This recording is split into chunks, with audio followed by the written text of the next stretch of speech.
Jejak Pelabuhan Semarang dalam jalur rempah. Cukup sulit menceritakan bagaimana gambaran Pelabuhan Semarang di era perdagangan berabad-abad silam. Hal ini karena hingar-bingar keramaian yang pernah terjadi di masa tersebut telah lama menghilang dan beberapa di antaranya tidak meninggalkan jejak apapun. Salah satunya adalah Pelabuhan Bergota, sebuah pelabuhan di Semarang yang disebut sebagai salah satu bandar sibuk pada masa Kerajaan Mataram kuno. Kehidupan pelabuhan ini diperkirakan telah muncul dari abad ke-9 sampai hari ini. Ia tak menyisakan apapun selain catatan dalam buku sejarah. Wali Kota Semarang menjelaskan bahwa Pelabuhan Bergota pada masa lampau turut menjadi tempat penyaluran bahan makanan guna keperluan pelayaran. Namun pengendapan yang terjadi membuat pelabuhan semakin dangkal sehingga garis pantai bergeser ke utara. Pada era selanjutnya, perkembangan pelabuhan Semarang mulai kembali hidup pada awal ke abad ke-15. Posisinya diperkirakan berada di daerah Pasar Bulu yang memanjang masuk ke Simongan. Daerah pesisir Semarang tersebut ramai didatangi oleh pedagang asal Tiongkok. Semarang juga diketahui menjadi salah satu titik singgah dari rangkaian perjalanan armada Cheng Ho, penjelajah asal Tiongkok ketika mengunjungi beberapa kota di pantai utara Jawa. Legenda kedatangan yang monumental itu diabadikan dalam sebuah bangunan yang dikenal dengan nama Klenteng Sampongko. Abad ke-16 menjadi salah satu era kegembangan Semarang pada masa ini. Pelabuhan Jepara yang semula berperan sebagai pelabuhan dagang Nusantara dimulai digantikan fungsinya oleh Bandar Semarang.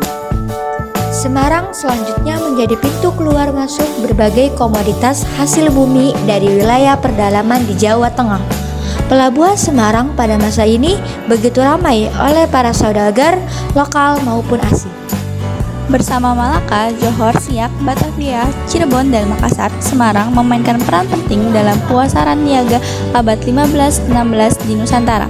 Sederet kota pelabuhan tersebut terhubung dalam jaringan perdagangan internasional hingga ke Tiongkok maupun Eropa. Semarang juga diketahui sebagai lokasi pengangkutan komoditas, pertukaran barang, dan hingga budaya.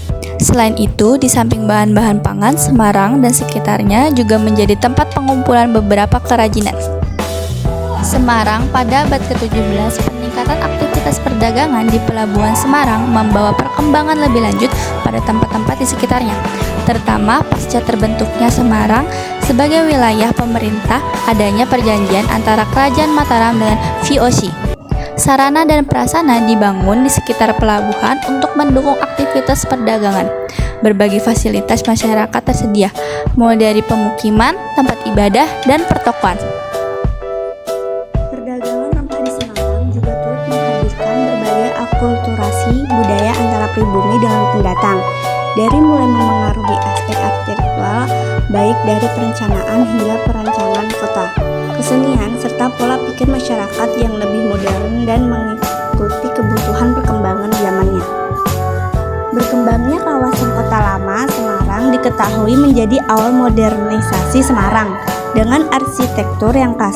Sejumlah bangunan peninggalan Belanda pun masih berdiri kokoh hingga kini. Masih di kawasan yang sama, salah satu gedung yang menjadi landmark Semarang, Gereja Belenduk, sampai saat ini masih digunakan sebagaimana fungsinya dan telah juga ditetapkan menjadi cagar budaya berperingkat nasional. Aktivitas yang pernah terjadi pada masa silam juga meninggalkan banyak jejak di kawasan pecinan. Berdirinya Klenteng Taikasi, Klenteng Sampokong, dan sejumlah klenteng yang tersebar di Semarang menjadi salah satu bukti warisan jalur rempah dalam keragaman budaya. Hingga masyarakat majemuk di tempat ini sekaligus memberi sekian banyak corak pada proses pertumbuhan kota Semarang. Dari penjelasan di atas, semakin jelas peran Semarang sebagai tempat armada pembawa rempah dari Nusantara bagian timur untuk menukar rempah dengan beras atau komoditas lokal lainnya di sini. Hal yang tidak hanya melibatkan penduduk lokal, tetapi juga para pedagang Tiongkok dan India yang singgah di pelabuhan ini.